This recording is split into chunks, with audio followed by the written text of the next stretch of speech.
The 2010 decade of SANFL football was one of the most interesting in its history. We saw Central District's decade of dominance come to an end, Norwood rising as a dynasty, Sturt going back-to-back, and Glenelg winning a premiership after years of being in debt and concern throughout the league that they would fold. We saw the heartbreak of the Woodville West Torrens Eagles, making it to 2 grand finals in a row but lost both. However, one of these premierships sticks out, a premiership that was incredibly unlikely. This is the story of the West Adelaide 2015 premiership year. The history of the West Adelaide Football Club in the 21st century so far has been a turbulent one. Not winning a final until 2003, where they would make a grand final and fall victim to, as many did, to Central Districts. The Bloods would return to finals in the following year, however fell short against North Adelaide in the elimination final. Coach Sean Wren would resign at the end of the 2005 season and senior assistant coach Wayne Wiedemann would be promoted. The Bloods would not improve and recorded 3 consecutive wooden spoons from 2005 to 2007. Wiedemann would not be offered another contract at the end of his season, and Westies were once again on the lookout for another coach. On the 27th of September 2007, Westies would announce they had signed 2007 VFL Coach of the Year Andrew Collins on a 3-year deal. Collins, a Hawthorn legend, played 212 games for the Hawks and was part of 3 premiership teams during his playing career while also appearing in 11 State of Origin teams. Collins retired at the end of the 1996 season and immediately became head coach of Sandringham, where he would guide them to a premiership in the same year. He would become an assistant coach at St Kilda for 3 years before returning to Hawthorn and became head coach of the VFL affiliate Box Hill, where they would compete in 2 consecutive grand finals. Then moving to Coburg and guiding them to a grand final appearance in 2007, Collins, with a diploma in teaching and psychology, would then take on the extraordinary task of coaching a luckless club. Although Collins was now coach of an underachieving list, he would be assisted by a few players at his disposal. Captain under coach Wiedemann, David Piacente would continue to play for the club. AFL listed players James Izzard and Ryan Willits consistently played for the Bloods, with former Essendon bomber Damien Cupido exploding in the forward half, along with future Blood veterans Daniel Kerr, Shannon Greed, Scott Bleesing and Aaron Filkey. Collins' arrival would also see an influx of players join the club. 2 former Melbourne Demons, Nathan Brown and Ryan Ferguson, would sign lengthy playing contracts. 2 former Coburg players would follow Collins over the border, Ryan Anderson and Logan Hill. Further signings would include Salim Hassan and Norwood pair Steve Bailey and John Pratt. West Adelaide made excellent draft picks in Collins' first mini-draft. They would select future Brownlow medalist Patrick Dangerfield and key forward Brad Moran. Collins would tackle his first season at Richmond by replacing David Piacente with Nathan Brown as captain and blood a heap of young players such as Jonathan Beach, Daniel Webb, Tate Silverlock, Reece Stanley, Tyson Slattery, Stephen Morris and Lee Gathercole. Despite a new West roster and Collins' coaching prowess, the Bloods were unable to lift themselves off the bottom of the ladder and recorded their 4th consecutive wooden spoon. Ryan Ferguson would win the best and fairest at his first season at Richmond, and Ryan Willits topped the goal-kicking list with 20 majors. Willits would be delisted by the Power at the season's end. He would continue to play for West Adelaide. Ben Hollands and Peter Walsh would announce their retirements at the end of the 2008 season, and Reece Stanley was drafted by St Kilda. West Adelaide would continue to add to their depth in their list in the mini-draft by selecting Power rookies Jason Davenport and Jesse Laurie. Chris Schmidt would be selected by Adelaide in the rookie draft and would play for his junior club, West Adelaide. Another leadership change would occur at the start of the 2009 season. Nathan Brown would step down as captain and Ryan Ferguson would fill in the role, a position he would serve tremendously. Recently delisted St Kilda mid Shane Burse would sign with Westies, and another Coburg line would cross the border to play at Richmond. Dual Morris medalist Fort Caruso. The 2009 season would not start well for the Bloods. In their first month of football, they had not recorded a win.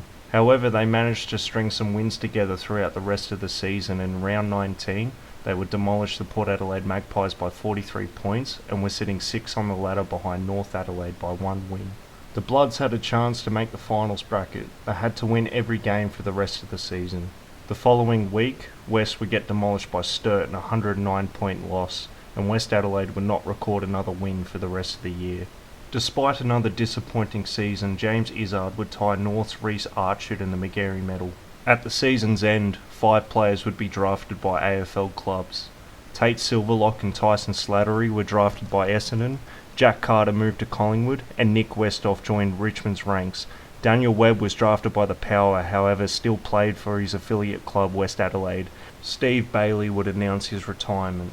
In January of 2010, a fire occurred at the grandstand at Richmond Oval that spread to the club rooms, causing $250,000 worth in damages. 3 teenagers were charged with arson a short time later. The 2010 season would see a group of key signings. Delisted Carlton forward Adam Hartlett would return to his junior club, and Nat Caruso would join his brother Fort. Nick Homburg and Brad Helbig would debut later in the year. The Bloods' 2010 season would be an inconsistent one, unable to string more than 2 wins together. Of the 20 games played, the Bloods would finish 10-10. Of those 10 losses, 6 would be at a margin deficit of 4 goals or more. The 2010 and 2011 seasons for Westies would be frustrating. Improving drastically on the field and recruiting talented players, the club would miss finals by 1 win in both years. The 2011 season would see players arriving to add to their depth. Brad Fisher would arrive to the club after being delisted by Carlton, and Jack Carter would return after being delisted by Collingwood. Ben McCready would arrive from Casey, and Steve Bailey would return not quite done with football. Westies also had some talented juniors that were not picked up in the draft, such as Matthew Rankin, Dylan Ribbons, and Josh Schiller. The Bloods would start the season 5-1, but would be affected by an injury-riddled season and drop to an 8-12 finish, missing finals by 1 win. Stephen Morris would be the best and fairest in 2011 and would be drafted by Richmond at the end of the year. Mark Micken was appointed football operations manager at the end of 2011. Although Westies would see the departures of Jared Sylvester, Stephen Morris, and the retirement of David Piacente, Collins was confident in his list, saying this is the deepest side he has coached in his 5 years at Richmond. Chris Schmidt, Shannon Green, Adam Hartlett, Ben Fisher, and Nat Caruso would be coming back from injury, and Joel Tippett, Tate Silverlock, and Nick Westhoff would be returning from their respective AFL clubs. Brad Crouch was selected in the mini draft. Future West Adelaide stars would make their debut this season, Tom Keogh and Michael Still. The 2012 season for the Bloods would be somewhat inconsistent, reminiscent of their previous years, however managed to string some wins together in the latter half of the year and made finals, their first finals appearance since 2004. With a 12-8 record, they would face previous year's grand finalist Central Districts in the elimination final. The match was an arm wrestle, both teams inaccurate, however Brad Fisher broke the game open for the Bloods in the last quarter, and West Adelaide would move on to the second semi-final to face Norwood. The winner of this match would head straight into the grand final, and what resulted was a forgettable day by the West Adelaide organisation.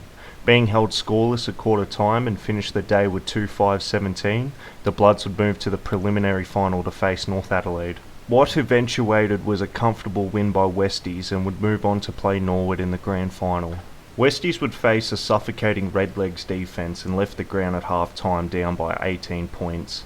It is unknown what happened in the West Adelaide rooms, perhaps strategising or a spray from Andrew Collins. The Bloods returned to the ground late and weren't allowed to warm up. The Redlegs would go on to win the 2012 grand final by 49 points. Most fans would be disappointed, and the optimistic were heavily disappointed in what was to follow. West Adelaide was found by the SANFL to have breached the SANFL salary cap by $38,000 and fined the max penalty of $50,000.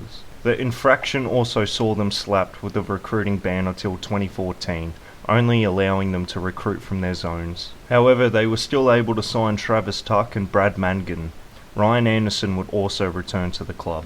However, the grand final loss was devastating for the players. The Caruso brothers Fort and Nat, along with Brad Fisher, Ben Fisher and Nick Westhoff, went to Victoria. West Junior Caden Brand would be drafted to Hawthorn, and Kurt Tippett was drafted by Sydney. Mark Borholm and Scott Bleesing would join Woodville West Torrens ranks, and Aaron Filkey and Ryan Willits announced their retirements at the end of the year. Andrew Collins was offered a 1-year contract after the season.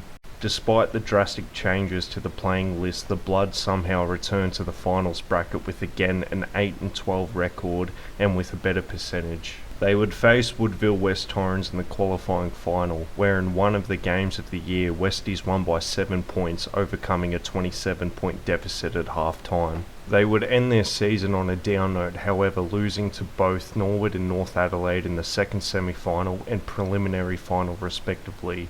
Ryan Anderson would be ruled out of the prelim due to concussion. The 2013 off-season would be a dark time for the Red and Black. Andrew Collins would depart at the end of the year and become head coach at Williamstown, and reserves coach Ben Watkins would resign. The 2013 off-season would see a drastic change to the SANFL system. Port Adelaide and Adelaide were allowed to enter an AFL reserves team in the SANFL, consolidating AFL talent to one club. This would be the death of the mini-draft in which West Adelaide used so well in years past. West Adelaide would also see players depart. Ryan Ferguson and Brad Mangan would join Williamstown, Joel Tippett and Zach Bates were drafted to AFL clubs, and Matthew Rankin joined South Adelaide. The Bloods, however, announced the new signings of Ken Farmer medalist Justin Hardy, Richard Newell and Andrew Hayes. Mark Micken was announced the new head coach of West Adelaide, probably the best suited to West Adelaide, as Micken had taken a poor Glenelg team and made them Premiership contenders. Micken and the Bloods finished second last in the 2014 season. It had appeared that the Premiership window for the Bloods had closed. At the end of the 2014 season, another group of players would depart West Adelaide. Ryan Anderson, Michael Still, Ben Recready and other reserves players would depart the club. However, Nick Westhoff, Ryan Willits and Brad Helbig would return, and Jason Porpleasure would sign with the Bloods. Aaron Wastley Black would join from the NT Thunder. Most West Adelaide fans probably expected a poor season from their team and a return to mediocre results. However, the Micken Bloods surprised many. Winning the first 2 games of the year, they would continue the trend and finish third overall with an 11-7 record. They faced Port Adelaide in the qualifying final, winning by 29 points, moving on to the second semi-final where they would face Woodville West Torrens and lost by 14 points. The Bloods moved to the preliminary final to face Central Districts and won comfortably by 53 points. West Adelaide would then go on to face Woodville West Torrens in the grand final. West Adelaide were the clear underdogs heading into the game. SANFL history shows you are less likely to win a grand final when you enter a preliminary. The Bloods would play a possession style of play and be aggressive at the stoppages. When the players rested at half-time, the Bloods would face a tough and vengeful Woodville West Torrens side, however persevered on one of the greatest showings of any grand final side. The Bloods would fall victor by 30 points. West Adelaide encompassed a resilient side, proving all the doubters wrong, and provided one of football's greatest underdog stories. In the off-season, 6 Bloods players would be drafted into the AFL system. The Bloods' Premiership defence did not fare well, finishing last on the ladder with 2 wins. As of the making of this video, West Adelaide have not returned to the finals bracket and have collected a further 3 wooden spoons from 2016 to 2021. Hopefully this video highlights the enigma that was the Bloods' 2015 Premiership.